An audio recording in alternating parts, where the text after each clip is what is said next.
What's up, guys? We are back. Fitness Profit Multiplier, Anthony and Jimmy. Today, we're going to be talking about profit and what you need to do to bring home more profit.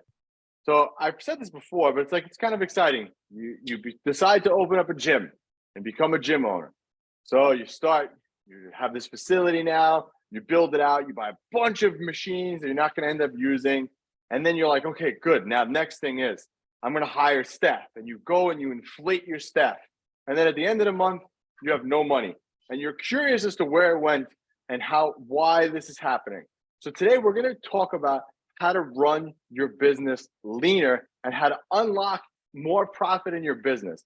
Because sometimes it's the problem with the businesses, it's just everything is too inflated. Payroll's inflated, your expenses are inflated. So we're going to talk about how to keep a lean business. And there's that famous book, it's escaping me, The E-Myth. Oh, Is it the E-Myth? Where he talks about like running a leaner business? Or am I thinking about lean startup? I think I'm talking about lean startup. Yeah. You might be thinking about lean startup. Yeah. So basically you want to be able to start, and I think I did this perfectly, but I'm biased to what I did. But in the beginning, I hustled my ass off to build my gym to a certain level. Then I hired staff and I got to delegate that work. And I try to get as much out of my staff as possible before I bring on another staff person. Whereas other people just inflate their staff and hire too many people, and that's just running into profit. So, but we'll talk about all this today. I think we did that similarly in the beginning, Anthony. I kind of killed myself for 2 years and then finally started hiring people. If I were to go back, I probably would have hired somebody sooner. Like maybe a year in, I would have hired somebody at least part-time to help me out, because it stifled my growth is why. Not because I was like burnt out or because I was working too hard. I did get burnt out and I did work like really, it was crazy. But it wasn't that I was burnt out was the reasoning. The reasoning was I could have grown faster if I'd hired somebody a little bit earlier. So we're not saying do it all yourself forever. But what we're saying is there are so many gym owners that we talk to that already have inflated rent rates with spaces that are too big and that are too prime real estate of areas and are already a slave to rent rates. And then on top of that, they hire staff members that really don't add any value to their business, and then don't train them on the tasks that they need to know how to do to actually add value. We've all been there, right? We've all had a staff member that is kind of like stealing wages from you almost, where they want to do something for the business that's not that valuable. They have a skill set that's not like they enjoy, but doesn't really help the business out that much. And you have to pare down what things are actually really, really beneficial to the business's growth and what tasks need to be accomplished, and pare it down to that lean bare minimum first. Then you can start adding some of this fluff after, right? But you got to look at that as a whole, what that looks like in your business. And we talked about this with actually Jimmy's business on a couple of other episodes ago, where Jimmy is hiring a staff person as almost insurance to keep him from going on the floor. But that's, again, Jimmy's at a totally different place than most of you. But again, starting lean is the best way to do it. So I agree with Jimmy. He brought up a really good point with having a smaller facility to start. It's always better to blow up a smaller facility than get a big facility and be empty. So, and again, you could handle the expenses a lot more. Smaller place, less electric, less gas, less water, less heat, less this, less that. It just brings everything down, right? And then that means that, again, if you're a local facility, we talked about this before, a local facility is only going to get a certain amount of people. No one's going to drive a half hour to 40 minutes to come to your place forever. They'll do it for a little bit of time if you're really good, and I have had clients who've done that too, but they're not going to do it forever. So you're only going to get a certain amount of people from that pocket. But now if you have a big gym, big rent, big expenses, it's very, very hard to improve and get more profitability that way. So that's the first thing. Second thing is going to be staff, making sure you optimize your schedule and training floor to optimize to get more out of it. So Jimmy was having this issue before, and we sat down and we fixed this issue where Jimmy was having 2 coaches on the floor, the coaches were getting burnt out, the payroll was higher. And when we went back and looked at Jimmy's system, we said, let's cut back the amount of clients you actually have coming in so you don't need that second trainer so you can run a leaner business. And doing that, Jimmy got way more profitable. I think that one meeting, it probably took us like 20 minutes to look at, his scheduler and fix the issue. I think that 20 minutes probably made you probably close to like 30 to 40K. Just that one. It's probably more like 100, honestly. But that's the things that you need to do. You need to look at your schedule, look at the outline of the floor. How many people can you fit in here? How can you optimize this? Because I think there's a difference between profitability and optimizing. And you want to optimize your business as much as possible. And when you optimize everything, you become more profitable. They kind of go hand in hand. Right. And it's it's interesting what you can do with creative scheduling, what you can do with the creative elements in regards to what your staff can actually handle. And it's probably a good idea to take a deep dive on your calendar and look at what sessions are being covered when, how your staff is operating, what they're doing outside of their hours, what they could be handling, all this kind of stuff, which brought us to the realization that our morning coach, who has some gaps in their day, is going to be our main administrator, right? So we have to look at how we can double up some of these people and get them to a point where they're going to provide better value for our business than just one thing, right?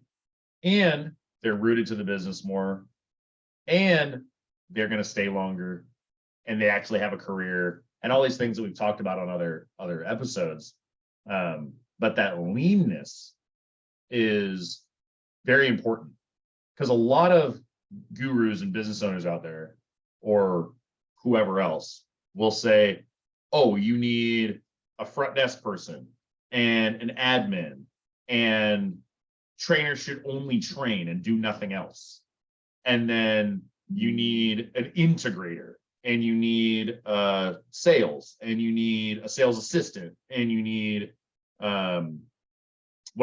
And then a marketing assistant, and a finance department, and like all this shit. And I'm like, guys, we're small group personal training facilities. Like, we're not some corporation. Okay.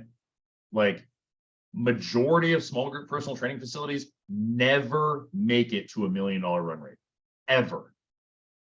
It's like 1% of small group personal training facilities actually make it there. So that being said, even at $1 million a year, which we know about, right? You don't need a ton of staff. You don't. Well, actually, I want to say one more thing to cover and kind of piggyback what you just said.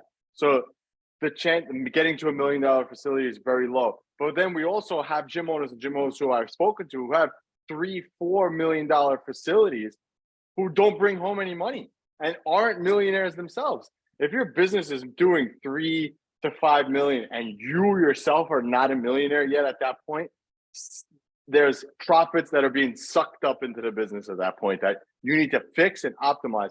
And again, when you get to a certain level, you have to kind of put things in place to protect your time. But that's kind of indifferent. That's more of like investing, kind of like going back to what I said about Jimmy's, hiring somebody to protect him. That's an investment that Jimmy's making in himself more so than, but he's okay with losing that profit and making that investment.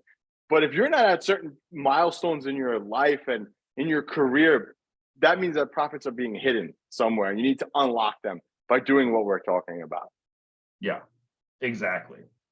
And the process of being lean, like we're talking about, has a lot to do with profit margin, right? And that's what we're talking about today, is like, how can you generate more profit out of your business from keeping it leaner, predominantly staff wise. I mean, there's a big part of both Anthony and I that like to talk about rent rate and leases, but there's nothing you can do about it once you're in a lease. So like, we can't help you if you're already in the lease. If you haven't opened your gym yet, do not take on a huge space. Do not take on prime real estate, right? You want something that's probably $5,000 or less a month, right? If we're really going to dial it, $5,000 or less, right? 2,000 square feet, probably. I mean, Anthony operates out of less square footage, right? I like for my model 2,000, maybe 3,000. And right now we're in 3,000. I was going to mention this when you talk about the electricity and the power and all that shit. Well, mention it, man, because you went from what, 2,200 to 3,000, something like that? Yeah. So, and what's the difference? Let's talk about this. Is real time, guys. This is what I'm talking about. Like, we are real coaches who have done this and learned from these mistakes. Yeah. So here's the difference in power, right? Here's the difference in like my bill from the energy company, right? So when I was in my old space, I was paying on average like $300 to $400 a month for power, right? Electricity, air conditioning, blah, blah, whatever. I was in retail, right? Before. So I was in a retail strip. The HVAC system was updated and worked well and all that stuff. I moved to warehouse, added whatever, 800 square feet or so. The 800 square feet and the fact that it's more warehouse than it is retail, okay? The 800 square feet additional doubled my energy cost. Doubled my energy cost, okay? I spend between $700 and $750 a month now on energy, okay? So if you are just starting out and have no money, and you think, oh, I need this big facility because I need to do X, Y, Z, whatever, and you have no money coming in, think about how much you're saving on energy. If you're only making like $2,000 a month, $5,000 a month, your business is just starting out, for a couple of years, that extra $300 a month is $300 you could be putting into ad spend that you wouldn't have had because you're giving it to the energy company, right? So now at the stage that I'm at, like $700, a $350 increase or $300 increase in energy cost isn't like that big of a deal to me, right? For the move that we had to make and all this stuff. I mean, I spent like 30 grand building out the new space, right? Like that stuff's not as big of a deal to do now, but in the beginning, it was scary. And I understand that, right? It was scary in the beginning to do some of these things. So I digress. When you talk about energy expenses and more flooring and all these things, right? As you move to bigger facilities, you got more expenses, right? Well, let's go back into the payroll cost because, like I'm assuming everybody listening to this already has their place. So you can't go anything, you can't change that. Unless your lease is up, then it may be worth it to move, but that's a whole nother story. Which is designed for a whole other podcast. But and we should let's talk about that if you're going to move your facility. Yeah. Hey, get on a call. It's free. Don't worry about it. We got to talk you off the ledge if you're going to like. So things could be going really wrong there. But yeah, let's talk about payroll. So go ahead, Ant. Go ahead. Okay. So in talking about payroll, the one point that I want to make is staff can do multiple roles. Right? Staff can do multiple roles. So it's not one of these things where like, you know, as gym owners, we want to help people, right? And so we want to help our staff. We want all of our staff to have like full-time employment and careers and all this stuff. And we want to be nice to them and do all these things and blah, blah, blah. But there's not enough hours available for your staff to just be training only. The schedule doesn't work unless you want to work in split shifts, right? Which we decided not to do in our facilities, but sometimes you may have to have them do that. But it's like, there aren't enough hours to go full training the whole time in most businesses. Like my morning guy, he trains a lot of people, right? So like he's stacked and busy. But that's $1 million business, right? It's different than most businesses out there. So when we look at how our staff can double up on things, we don't need to hire a full-time admin front desk person who makes lead calls and like, now some people have a full-time front desk person that literally just twiddles their thumbs, right? And in small group personal training, what the heck do you need a front desk person for? You don't, right? You just don't. So, but that person just like is wasting your money and your time. Okay. Maybe they help a little with retention. Maybe they help a little with that stuff, but it's pretty easy for your staff to take a couple hours and call your low attendance clients and follow up with old leads and that kind of thing, right? And then you have one of your staff members order all the consumables, like they're responsible for making sure the toilet paper is stacked and the paper towels are ordered, and they order supplements when the supplements run low, and talk to the property manager when there's a leak in the ceiling and like, or whatever it may be, right? They are responsible for that in addition to training coverage and this and that, right? So the way that our structure of our facility is right now, and the way that I recommend most people structure their facilities, is morning trainer who doubles as admin assistant that's part-time. You can find that person in your member base and you can probably trade them membership for service. Think about that. Okay. Not a bad way to go. Okay. Some mom, stay-at-home mom that's bored and wants to help you out because they really see the passion that you have for what you do, they may be sitting in your facility right now. Okay. Then you have evening coach who doubles as sales assistant. So they call leads, old leads, and follow up. Okay. You have a manager who doubles as, who is the main salesperson and then covers sessions as needed. Right. That's our structure. And then as Anthony was saying, we're looking to hire more people just to fuel our future growth and provide a level of security so that I don't have to jump back in because we're getting so busy, right? So that's the long and short of it. That didn't cost me a ton. I also think it comes down to that saying, more from less. And if you just take that simple sentence, more from less, what can you do to get out of your business to get more from less? Optimize your space. Walk around your gym and say, okay, how can I get more out of this space? Look at your staff. How can I get more out of my current staff? Look at, your things that you're using as expenses. How can I get more out of this service or thing that I'm using right now? So I don't know. I'm trying to think of like something software-y to kind of play this role, but you get the idea, right? You always want to look for more things from what you're currently using without adding more on.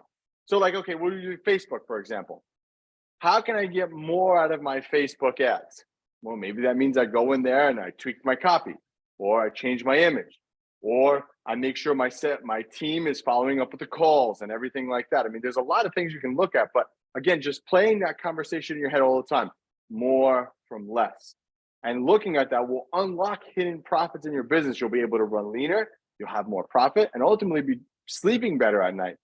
Because think about it, like we're going back to the small location thing, but having a small location for me when I first started opening was great because I could sleep better at night knowing like, all right, if I lost everybody today, I could still keep the power on, So it's one of those things that lets you to sleep better. And this is what profit actually does to the business. So if you guys want help with any of this, you can just click the link below. We have a ton of resources for you guys. You can hop on the phone with us, totally free, and we'll help you guys get through everything in your business. But until next time, Anthony and Jimmy, Fitness Profit Multiplier, we are out.